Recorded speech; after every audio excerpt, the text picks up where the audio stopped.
How was your weekend? Weekend was busier than it should have been. Oh Well, my goodness. yes, go check out his social media page. I saw some big construction work. Looks like it's going on, right? That's not even why it was so busy. Oh I yeah. was supposed to sign for a closing on the west side, so I drove to the west side and of course brought my wife and we went to go visit family and made a trip out of it. And then they said, actually, you have to come back to Moses Lake to sign. We can't get the docs there. So I drove back to Moses, which was it's 3.5 to 4 hours each way. And then I drove straight back to the west side and then I had a day over there to visit family and then drove back again. So that was it was probably like 1,000 miles of driving over the weekend, which it should not have been. Well, I guess that's better than having it flood everywhere. So the islands did take a beating. Just letting everyone know I am safe. My area was pretty calm, but definitely parts of the island were hit pretty hard. So yeah, I'm sure you saw a lot of social media things. But yeah, like I said, I like definitely going over the videos you put out on Tuesday, Thursday on your channel, and you are streaming also at the same time right now. So everyone, jump over there, please subscribe and like and support his channel there also. But yeah, the big thing I guess I took away from you had that one video talking about kind of maybe some property management things you're working on and leasing, and maybe you can touch on that a little bit. Yeah, well my property manager, they do okay. They don't do great. And they're not like scum of the earth, but they just do okay. And I've told them that, so I can say it here. But they have these listings for my units that will sit and months will go by and nothing will happen. And they don't know how to sell, they don't know how to convert leads. And so they kill a lot more leads than they produce, which is, it's not good. They've killed some of my leads too. But I decided, you know what? They're doing this thing. They're saying the market sucks. Let me test it out. Let me put a couple Facebook marketplace posts. And imagine that. I filled 3 units in one weekend. Not even really trying. I was just like, let's see if this works. And they were to qualified people that met all of the metrics. So I, the reason I made that video is right now, due to vacancy loss and all that, it's about 15,000 a month. And over the weekend, I filled an RV spot for 550. I filled a apartment for 1,000, and there was another apartment in there for 900. So you add all that up, and that by itself is almost 30 grand a year of income.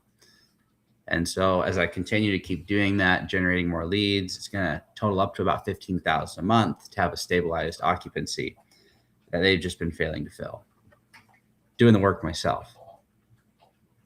Do you think there was anything that you were doing special? I mean, like what? Like, how did you find tenants so quickly, you think?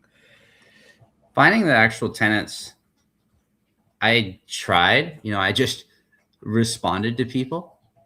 I didn't say stupid stuff. I've noticed a lot of PMs, a lot of employees don't know how to talk to people. So being like a genuine human when interacting, not sending a robotic message, goes a long ways. So it's a shame, but they continue again and again to kill leads. So I'm gonna keep doing this myself until I find the right solution, because there's no reason to have the amount of empties that I have. So what was kind of the pivoting point? Was it just how many days did you say they were on market? And was there like, I've got units that have been listed for rent for 4.5 months in a market where it takes 2 weeks to fill. damn, So yeah, that says a lot about their business. did you, so you wrote your own listings and everything? Like, did you kind of write it a certain way that's different from theirs, you think? Or, well, I mean, what's standing out with your listings, I guess? I just keep it simple. I post good photos that show the property, not just the inside, not just the outside, but that show the inside and the outside. I list what it is. So I'll say it's 1 bed, 1 bath. I share what utilities are included. I put pets are allowed. because the thing is, in Washington, they can just say it's an ESA pet, and then you have to accept them anyway. So I just might as well. So I say pets are allowed, and then I put the little dog and cat emoji, and that's it. I mean, so do you think most investors may wait too long? Like, when should someone make that move, you think, to step in a little bit? I waited too long. You look at the amount of empties that I sustained with that management company above and beyond standard occupancy. Like this is a 95% occupancy type of market. Even if we are at 92, they've been hovering me around 80 for over a year. So you figure that's 12 units, average close to $1,000 a month for those units. So that's 144 grand a year of just beyond standard market. Like that was too long. That was a mistake on my end. So if you can't afford to sustain it, then you should make a change. Flavio is saying the whole market is in Facebook, seems like, I guess, for listings. And then he says, my local PM only listed on front door of the office. Hmm. Wow.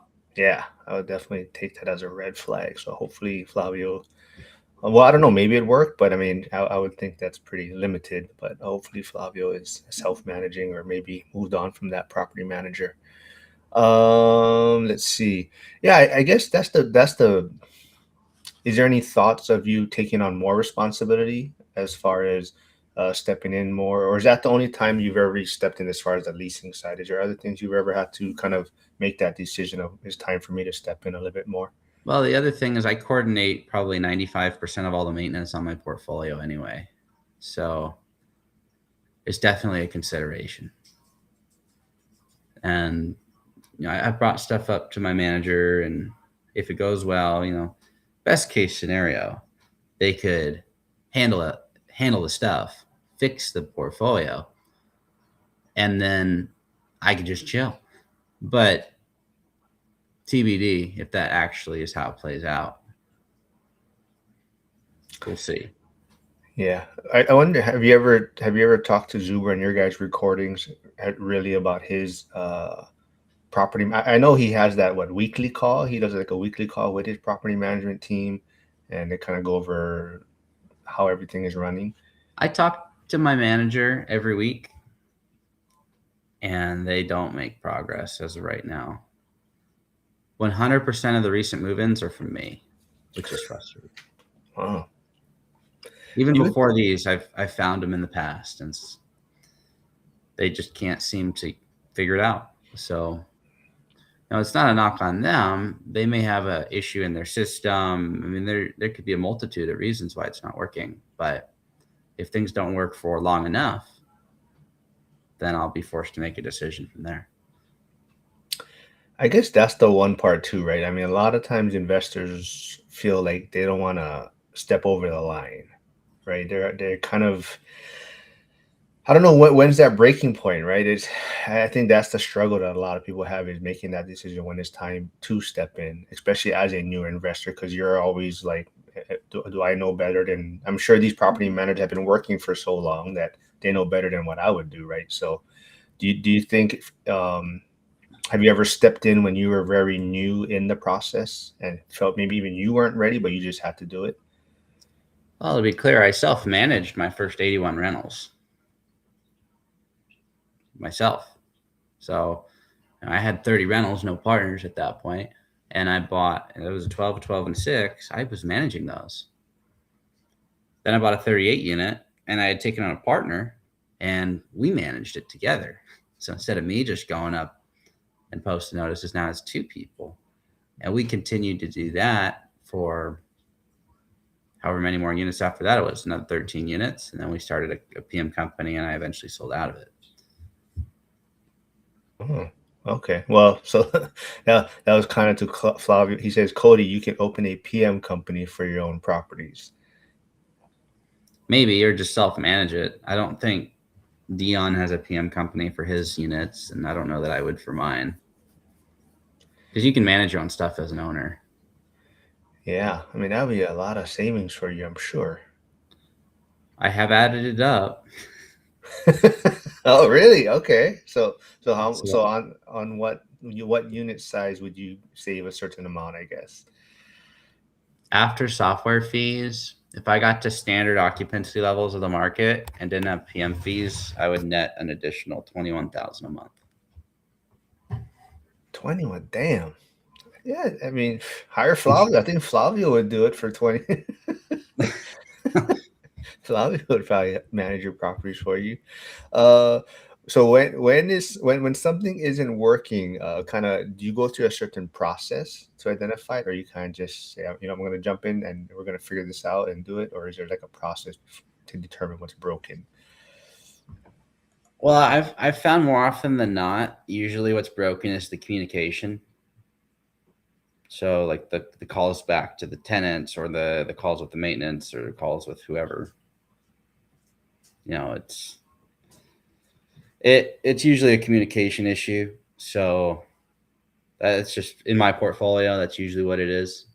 Someone communicates one thing incorrectly, and then it's like a game of telephone where I tell you, you tell Flavio, Flavio tells Val, and then all of a sudden, what Val says is like a million times different than what I said. And, it's just doesn't work. How- It's funny. How did you put Flavio and Val together? Because those, the joke is always that those two guys in a room would not understand each other. So if I was Flavio, just I was just reading the names.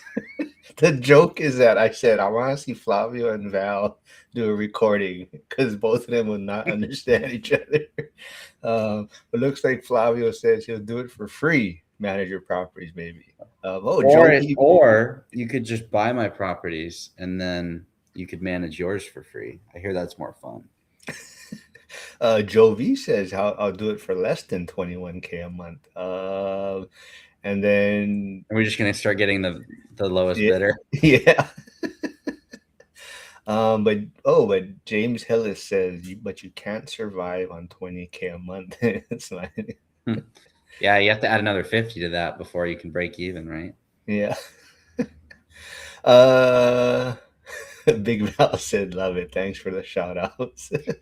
It just so happened, Val, it all worked out. Flavio and your name are right back to back in the comment section. That's why. Um, so let's see. Hmm. Yeah, you kind of touched on it. Communication versus execution. I think that's the biggest problem. Um, what about like delegation? As an excuse. Do you think some people want a property manager to kind of have that excuse to say, "Well, I delegated it to my property manager, and they were supposed to take care of Yeah, it." I did that too. Like this is their job. But at the end of the day, it's your business. And that's what it comes back to. It's their job, but it's my business. If they mess up their job, it's still my business. If they do a great job, it's still my business. Like you can't spend excuses. So whether you're doing the excuse of it's their job or they're giving you the excuse of it's a bad market, you either have the money coming in or you don't. So pick.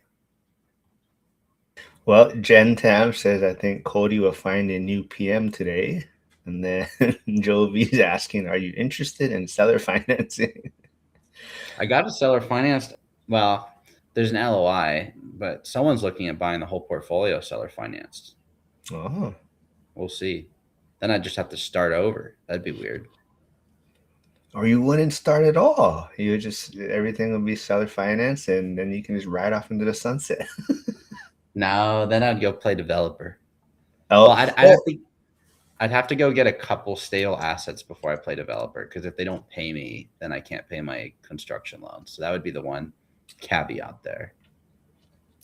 Well, let's touch on that a little bit. Like I said, I saw on your social media page a couple of reels that you posted.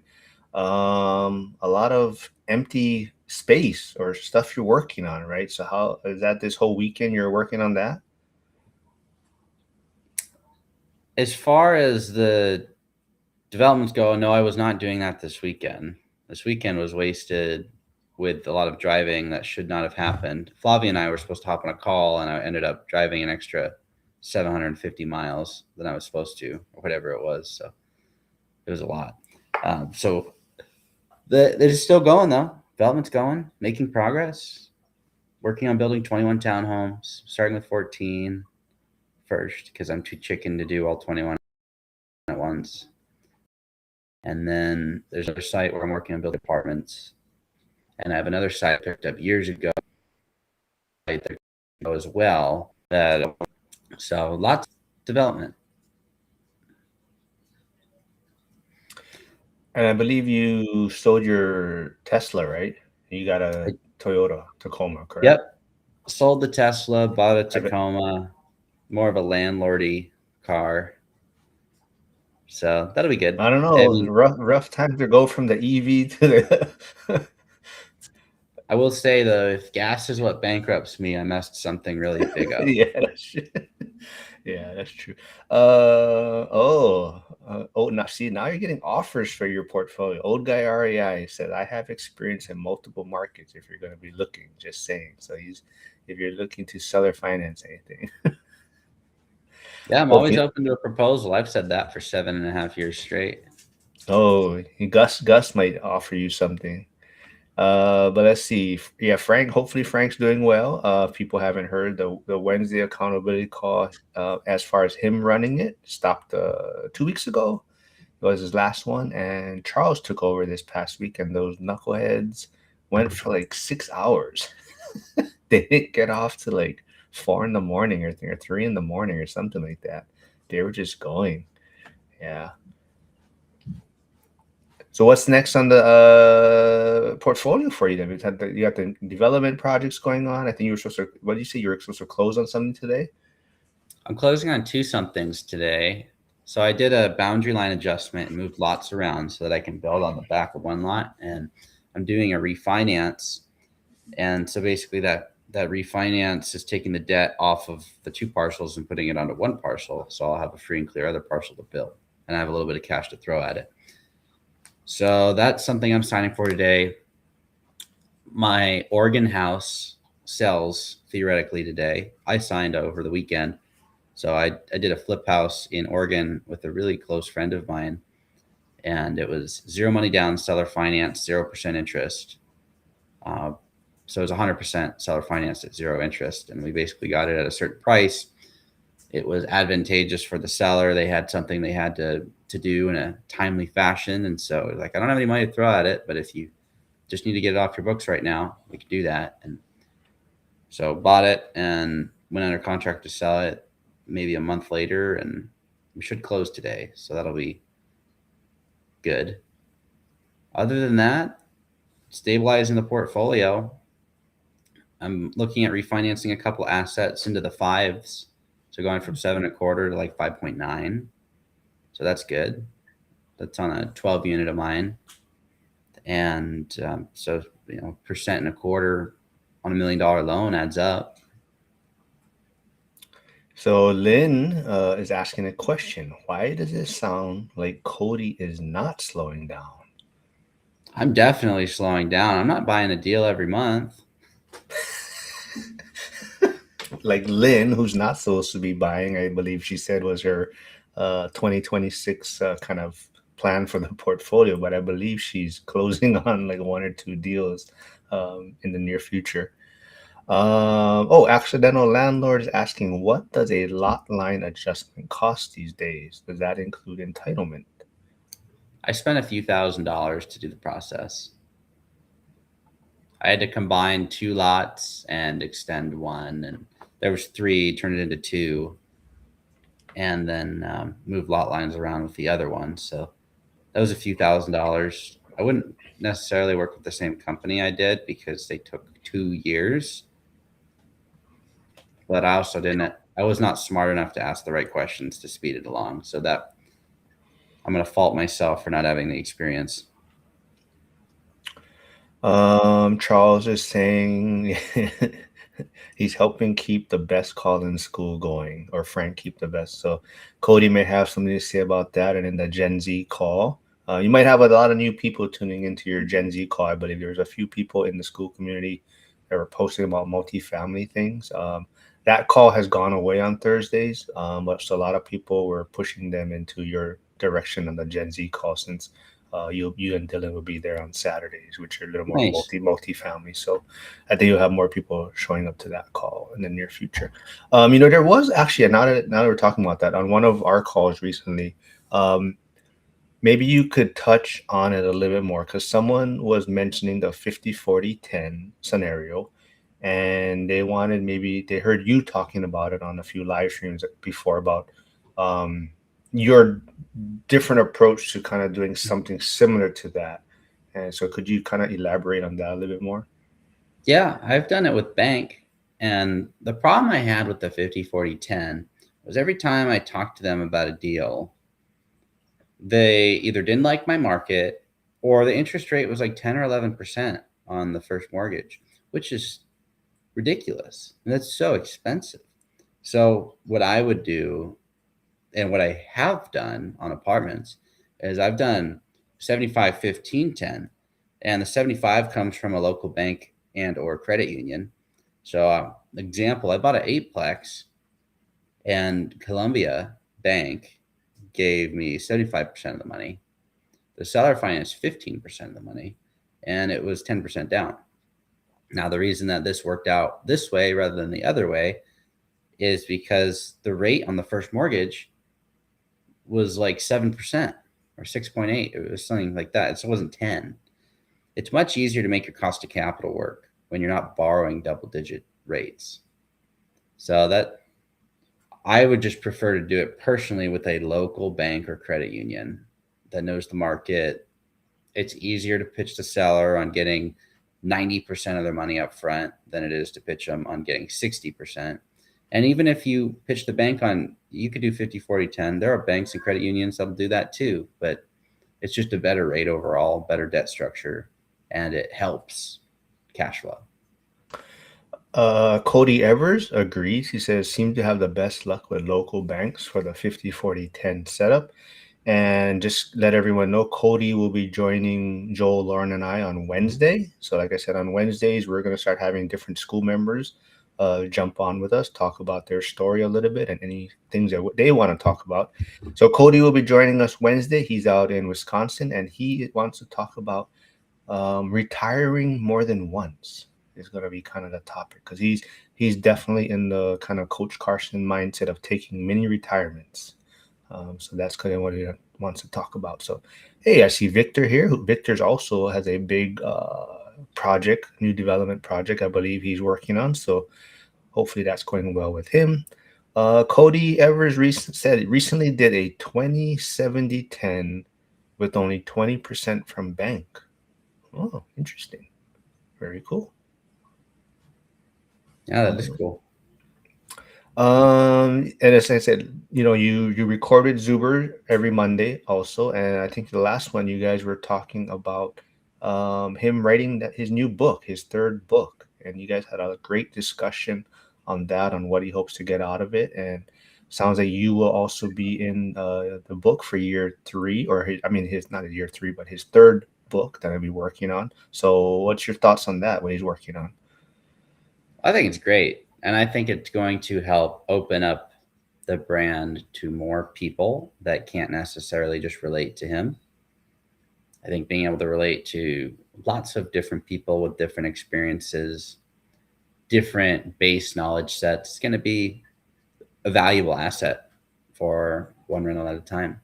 And more so than that, it's going to help a lot of people that are just getting exposed to it now commit to starting the 10-year journey. Yeah, I think it's going to be super helpful because not in a bad way. I mean, they've been very successful. So I think what's getting harder now is I think Zuber, Dion, and Lumberjack are getting at a point where they're so far ahead of everyone else. It's getting harder for maybe the newer people or people joining to kind of relate there. So now this book for the third book will be a little bit more people that are in the community, haven't quite reached that end yet, still in the journey but ahead. So I think it's going to be, like you're saying, a little more relatable for the people that are newer to the community. Wow, two Packers fans talking in the chat. Yeah. Um, Yeah, so I don't know. I haven't. He talked to me about it already, so I'm not sure what his ultimate plan is. Like how many? I know he's talking about the belt holders getting a chance to share their story, but it was cool. I mean, the way you guys were tossing ideas around, like what he's gonna kind of break down is gonna be chapters, and man, I don't. And you didn't know any of this ahead of time, right? You guys, because like I said, he and the way your mind works, Cody, I don't know how you come up with your thoughts so quickly. A lot of times, like you said, just on the unless you've been thinking about writing a book already, so it's already on the top of your No, mind. I Yeah, don't like. I don't read books. I don't have a plan to write a book. yeah. Not who I am. If anyone hasn't saw that video yet, I would definitely go check it out. It's gonna be a the book number three, so definitely gonna have a lot of information in there. Let's see what else can we talk about today. Ooh, this is a good one. Kind of going back a little bit to you having to lease some units for yourself. But what's maybe one system or metric every landlord should maybe track in their portfolio to kind of figure out when it's maybe time to step in, change property managers, or kind of be more hands on. Economic occupancy is one that I go back to. And so, what economic occupancy does is it looks at your collections today versus market collections, what it should be or could be. And so, example, there's a property manager in town where I live, and they keep their stuff 100% occupied. They may manage a 10plex that brings in 8,000 a month. They'll always be full. They'll always get 8 grand a month, within reason. They'll always get that rent. But the market rent is 10,000. So while they're 100% occupied, economic occupancy is 80% because they're producing at 80% of what it could potentially do. Now, the thing is, with the market rent, you're going to have some empties. But the goal of economic occupancy is to look at what am I doing today versus what is the max potential amount for 100% occupancy at market rent. And you'd be 80% of the way there in that situation if you were bringing in 8 grand, but it could at max occupancy bring in 10. So it's a good way to look at your manager if they're doing a good job. Really, if you could be between 90 and 95% with the economic occupancy, you're doing a great job. Most people are not close to that. Another example, and I'll do this on my calculator because I don't memorize my numbers, but if like right now my property is bringing in about 30,000 a month and it does have some vacancies. So I would take the 30,000 a month market rent would be 39,000 a month for my property. So regardless of my current occupancy status, I'm 76.9% economic occupancy. So it shows me my margin, how far I can push this thing and how far I've pushed it in comparison to where it should go. So that would be a metric that I'd say everybody should know. You should understand. It's just showing how good you're doing in relationship to max potential. And it will help identify if a property manager is doing poorly, even if they're keeping it full. Your wife's Ashley's portfolio, is it mainly smaller multis and single family homes, or is it kind of similar to your smaller scale of your portfolio in a sense? Homes, multiple homes, duplex, fourplex, stuff like that. So is there a drastic as far as maybe how much effort she has to put in for her portfolio? I know that the sizes are different, the scale size, but as far as like, do you notice her getting more um, maintenance calls or dealing with more property management type of things, dealing with these smaller type of units, I guess? Things still pop up for both of us. It's easier to manage in Tennessee because Tennessee is landlord friendly. One of the spots that Dion's looking at going to. It's not bad to be a landlord over there. Eviction is like 3 weeks rather than 3 months, and maybe $300 rather than $3,000. The scale's different.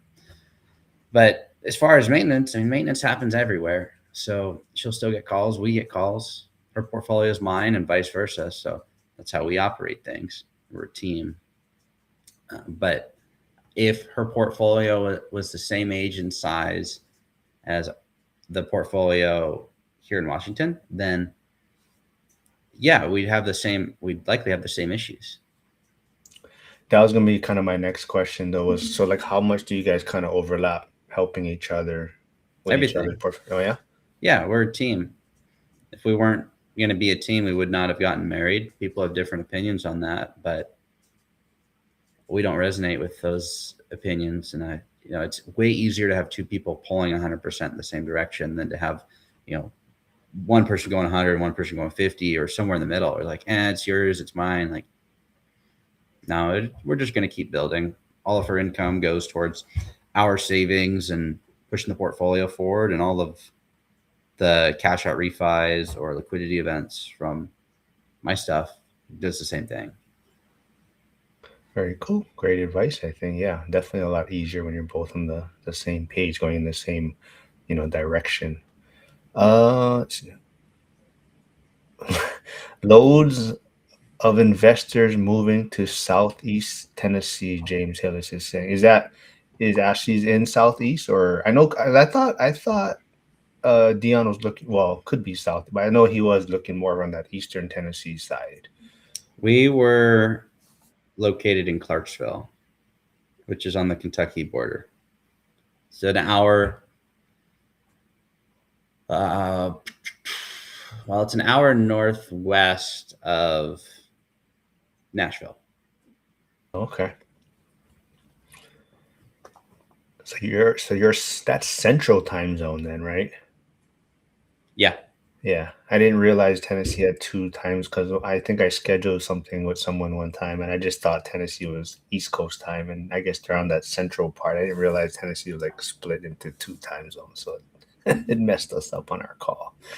Um, Shoot, what was it? Oh, I did see another post I saw. So have you seen a lot of maybe?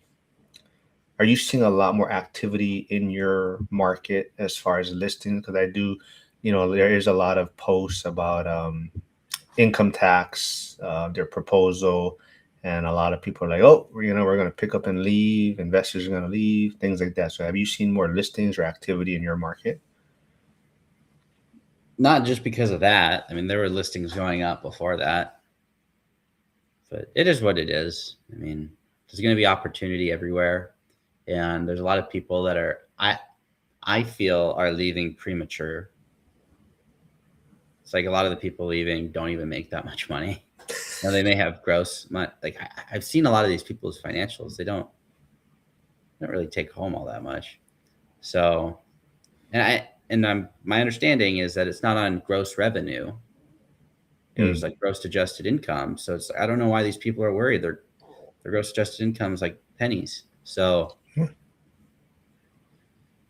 we'll see. And Well, I'm definitely not the professional on that, but it's a like you beautiful said, place to right? live. More opportunities for you, right? You're like, "I'll buy some of your properties," right? I think I saw And I you probably post. won't because a lot of people's properties are junk, mine included. I have some junky properties, but they make money. So that's like, you just got to balance that, how much of that you want. That's why I'm also doing the new development.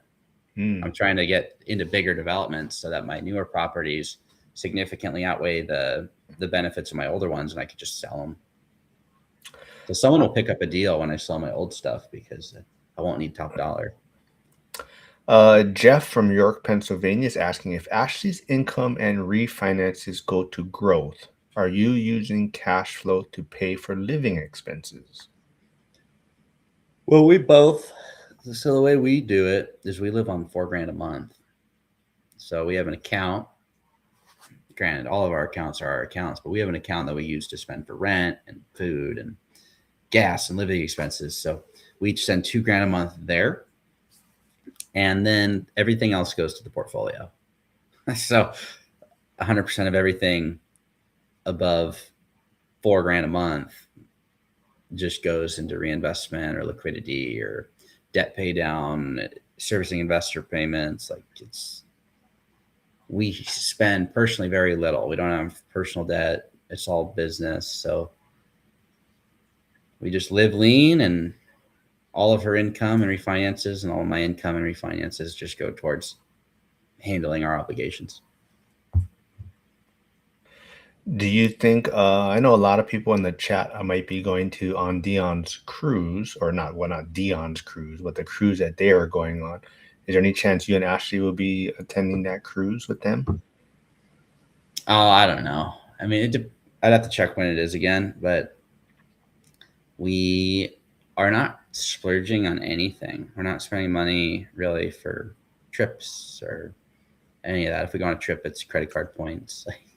We're not spending money because if we set this up right, then the business that has been built will just become, I guess it's going to become massive the amount of time we have. But if we splurge a little extra now, then it could kill certain opportunities. And we know when enough is enough, and we're not quite there. And when we get there, that's not going to change. Nice. Good, great perspective. Flavio is saying, I live on four. See, Flavio just likes doing everything that you do. He says, I live on 4K too, but he has with two expensive kids, he says. Yeah, Flavio must have been upset that he didn't get his call with you this weekend. Uh, I literally blew a day of just driving. I left the house at 6:30, and I got back to the house from Moses Lake because I had the extra there and back. I got back at like 7. It was Dang. so annoying. So I was Uh, supposed to talk with Flavio. I still will talk with Flavio. We got to go over a multifamily deal. Nice. Yep. Flavio was worried though because he's been having trouble commenting on people's. He thought he was blocked because I think he's been trying to comment recent on people's things and it wasn't showing up. So I think he finally just deleted the YouTube app and then reinstalled it, and it seems to be working now. So he thought I blocked him for some reason. He was like messaging me. He's like, "Why did you block me?" I was like, "I didn't do anything to you, man." I Uh, recently had to delete and reinstall the YouTube Studio app because my phone was full, and the YouTube Studio app had like over 100 gigabytes of data on it. And so I deleted it and reinstalled it, and it was like 1 gigabyte. yeah, It was like nothing. yeah, And that I got so much stuff I gotta delete because every time I edit videos too, I gotta remember to I forget to delete them a lot of times when I download them. So my desktop gets full quite a bit because I have all these videos on it and clips that I just gotta get rid of.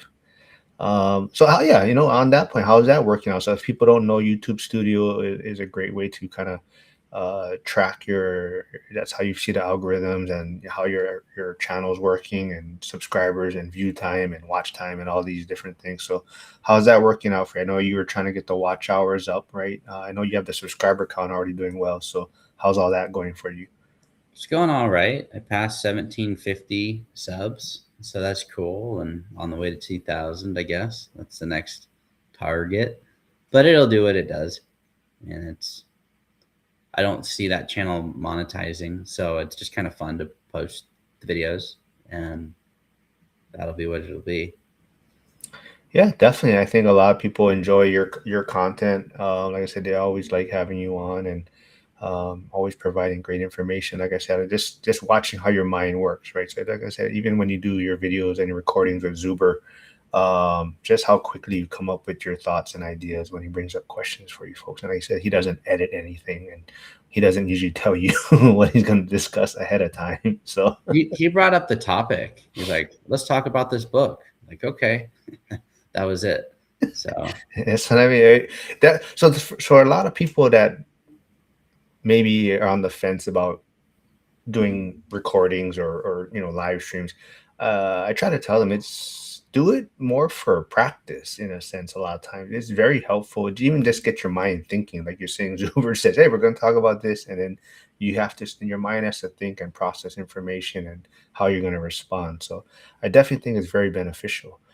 Harrison is asking, Cody, is there a cost to fix up a property that is ever too much for maintenance? Ooh, if so, what is the cutoff? Ooh, I think I know what he's talking about, but I the think way it's that more I look at it instructional. is, yeah, as maintenance versus capex is, am I making it new, or am I bringing it back to what it was a week ago or a month ago? Like, if I have to replace a whole bunch of plumbing because there's roots in it, I'm not going to consider that maintenance. because I'm bringing it to brand new. I'm not bringing it back to what it was a month ago or a week ago.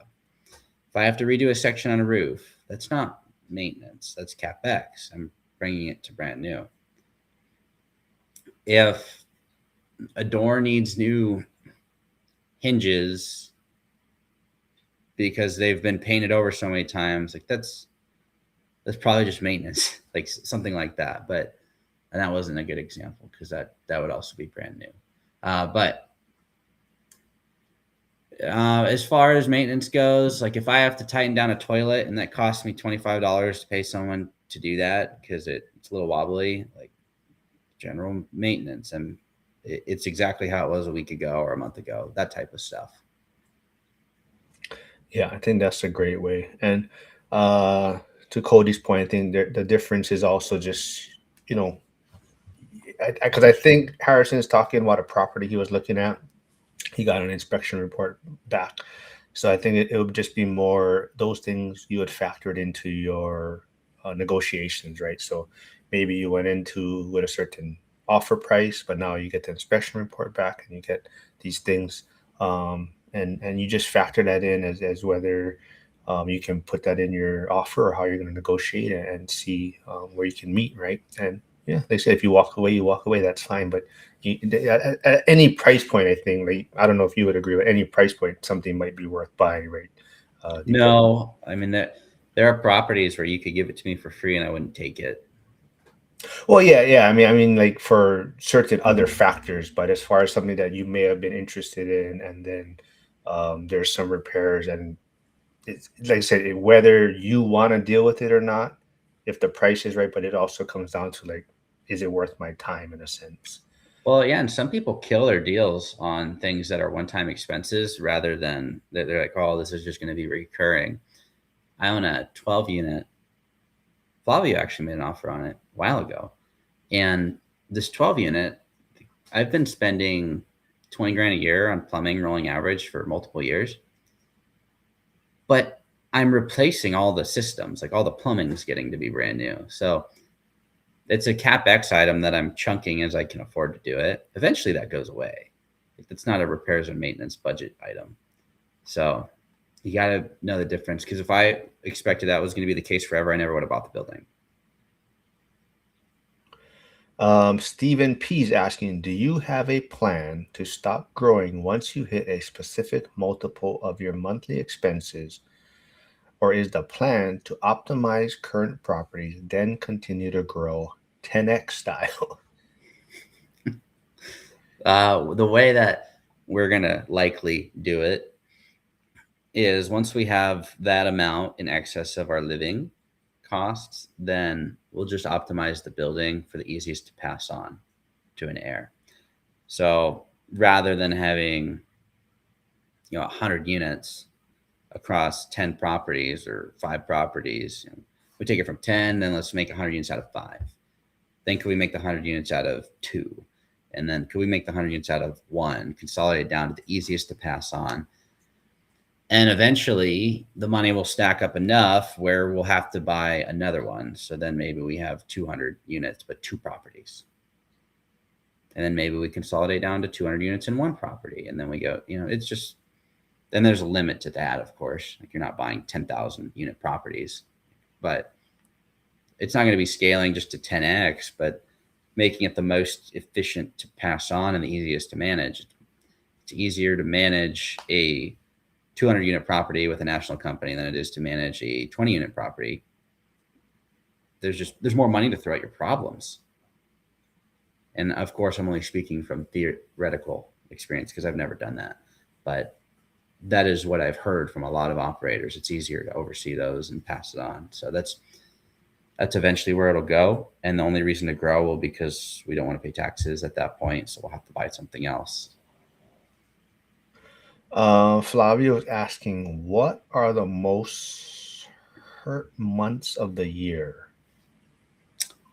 Usually the winter. I've got a couple flat roofs that have liked to leak in the past when it snows. I just replaced them, so it stopped leaking. Imagine that. You get a new roof and it doesn't leak. But those have been the hardest for me. On that point though, right? I think a lot of people get scared off by flat roofs, and I think you've touched on it before on other live streams. So even going back to Harrison's, previous question about cost to fix, and talking. Let's say we're talking about flat roofs now. Now knowing what you do know, is that a no go for you on any properties moving forward, or I'd still buy flat roofs. I'm looking at a 64 unit that has flat roofs.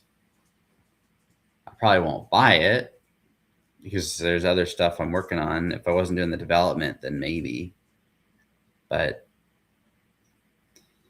yeah, I mean, it just is. It's a style that it was built. They're not as optimal as pitched.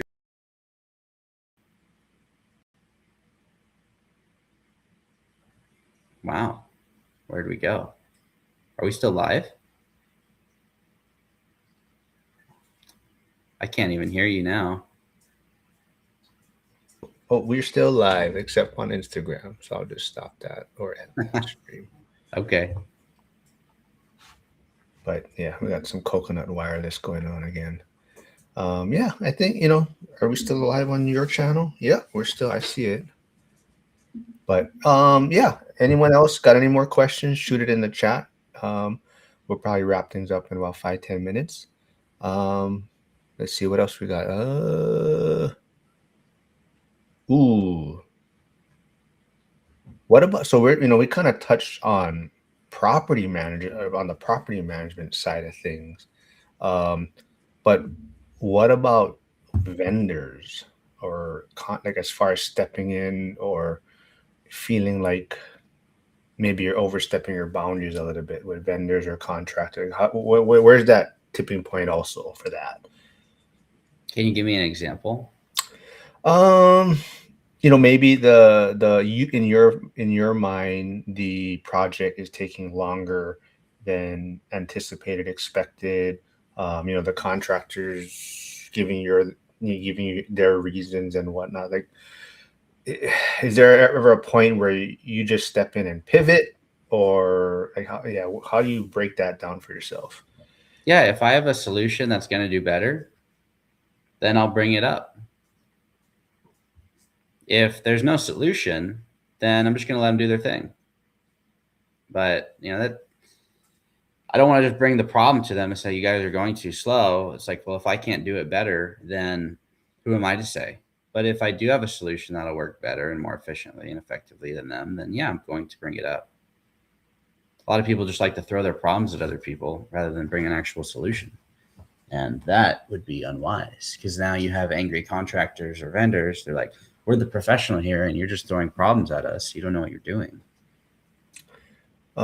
You kind of touched on this a little bit earlier, but Harrison is asking, Cody, are there any worries about buying in Washington now, especially the state laws? I am thinking of selling out of Virginia because of the new taxes. I don't really feel like uprooting my whole portfolio and moving it just because of some politicians. Like as of right now, whatever. We're just going to keep it going. Somebody's going to own it. And unless you believe that everybody's going to move out of the state, like I don't see everybody moving from Washington. I don't think that's reasonable. So I believe I will continue to have tenants and somebody's going to own the real estate. And if that means everybody else sells out and I own a monopoly in my town, so be it. But I'm not going to participate in the madness and just uproot everything and go to a new market. I think that would be really silly to give up something that works for something that you don't know. I mean, if everyone hasn't left California yet, I'm sure Washington will probably be fine, right? But same thing, right? There's people that are making it work in California, with their different Yeah. policies and laws. So maybe it's hard for a new investor to get in, but someone that already has a portfolio, like you're saying, wouldn't probably make sense for you to pivot just because of those things. And Dion, who looks like he's showing up, he's coming from your channel. So thanks for tuning in, Dion. He's not necessarily pivoting uh, for investment reasons and moving his whole portfolio. Well, that's yet, but I mean, he is selling something, but he's moving for different reasons or possibly looking to relocate for different reasons. It's not as if he's taking his portfolio with him and just selling off, right? Yeah, and some of the wealthiest people that I know own in California by leaps and bounds, like hundreds of millions of dollars own in California. So you can have wealth in any market. Absolutely. Um, Dion is saying, imagine doing something so dumb as move. Ray, who's in that Pacific Northwest also, says spring market is heating up here now. Listing shoots have me running nonstop trying to keep up. Cool. That's So, good. on that point, Chloe, when will people be able to reach out to you for some lending options? Maybe give us an update on that. I passed my MLO test, so that was cool. Drove over to Yakima, out of all places, to take the test in the morning. Took it, passed, took about an hour, and so that was cool. So now got to hang my license and submit my thumbs to the FBI and a couple other small things here and there. And as far as residential loans or DSCR loans, should be able to help out. So that'll be good. Gee, you're gonna be a one-stop shop. You got your realtor license, lending, and then you can do property management for people, right? Oh, I'm not doing management for anybody other than myself. And that's a bear. And management is a terrible business because you do a poor job, case in point, you get fired. You do an okay job, they find someone better or they find a better solution and you get fired. And if you do a great job, they make a bunch of money, sell the property, and then you get fired. So, and there's the argument that, well, the new buyer is going to go with you, but then you're not going to hit their pro forma. You hit the original person's pro forma. You can't bump the rents anymore. And then you get fired because they think you suck. So there's no way I would manage for other people. And lending and real estate, yeah, but I wouldn't do them at the same time, nor could I. I would keep it separate. You're gonna get your insurance license also, Charles is asking now. Maybe just to learn it, but that's the reason I'm doing the. Oh, Jason wants my thumbs. You already have my thumbs. Jason's a partner on one of my Okay. developments. Oh man, we're depositing a check tomorrow because that account is poor. I think, yeah, I think you did a recent video on that too, right? I'm assuming that's this individual. I think you're talking about a partnership that you guys are wrapping up or something. Is that on a new development or like an old project, like an older? We are going to be building. So that's the one where we did the boundary line adjustment. We had to write a check to close. And so we are going to be recapitalizing that account and then building. So that's fun. Well, if Dion is still here also, just remind everyone when the cruise that you will be attending, Dion. I know it's in June sometime. I think it was the latter part of the month.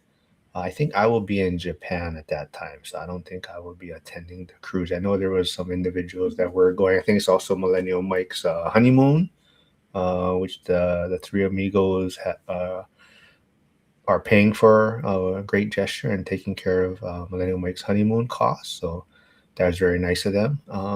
But yeah, any final words from you, Cody? What you got working on today? Wrap the rest of the day. I need to go notarize a couple documents and then submit those to a lender. Other than that, hopefully get closing numbers on my organ house, sell that. Other than that, check out the portfolio since I was out of town, and then I coached gymnastics. That's Oh, it. that's what yeah. So when are you gonna be on Ninja Warrior? Oh, I applied a couple years ago. I didn't get it. So if someone has a hookup, I'll go try and beat that. There That'd be is fun. the cruise dates. Dion put in a chat, June 21st to the 28th, Norwegian, Seattle to Alaska. So I think I think I saw Jay. I think Jay Molis is gonna be going, Alex Dutter and his wife. I forgot who else. There was a few other people. Yeah, I saw that. So, what was that for? You were saying something about you're going to be on Ninja Warrior, right? It said something real estate was the top part of the post, and then it was about being on Ninja Warrior. Oh yeah, no, that was what someone wrote in my high school yearbook. They're like, "See you when we're investing in real estate. Good luck on Ninja Warrior." I wanted to do that, so I did put in an application a couple times. Never heard anything. So it'd be great to do it. I trained for it, but How well never do you got think you accepted. do? So be it. I think I How do well? pretty good. Yeah, that'd be Yeah, cool. Seeing you. it would certainly be fun. Big skill on that. You have to be able to do a ton of pull ups to actually beat it because you got to climb the rope. And so I've been training those, but I can't do as many as I used. I used to be able to do 20 lockout, and I can't do that anymore. So I'm at like And I 50. think I think you and Zuber were talking about too, right? So, what is the most difficult move? Was it the Iron Cross you were saying? Oh no, there's harder moves than that. I Oh, can't do that. oh okay. Doing inverted iron cross would be even harder. That's where you're upside down. All Nighter Harder says loading my expenses into Millennial Mike's honeymoon expense sheet right now. All right. Well, everyone, hopefully everything goes smooth with your closing. I am also supposed to be signing some closing docs today. Hopefully that gets all figured out because I think they had the times wrong. They didn't realize I was in Hawaii for some reason, but hopefully that gets all figured out. But I'll definitely say from this recent transaction, it does seem like things are getting a little more nitpicky out there. The lender, the appraisal, things like that. So that would be my 2 cents on that. It does definitely seem like uh, things are tightening up a little bit or being a little more nitpicky. But everyone, thanks for tuning in. Cody, thanks for always doing this. Like I said, I'll be back tomorrow. I'll be back with Brandon Potts. And actually, we're going to be talking about Cody brought up he would never want to do property management for others. We're going to be talking about kind of Brandon's business because he does have a property management company. So Brandon will be here Tuesday, 11 a.m. Eastern. And like I said, Wednesday, I'll be here with Joel, Lauren, same time. And we're going to have Cody Evers on from the school community. So everyone, thanks for tuning in. Dion, thanks for stopping by. And everyone, have a good rest of the day. See ya.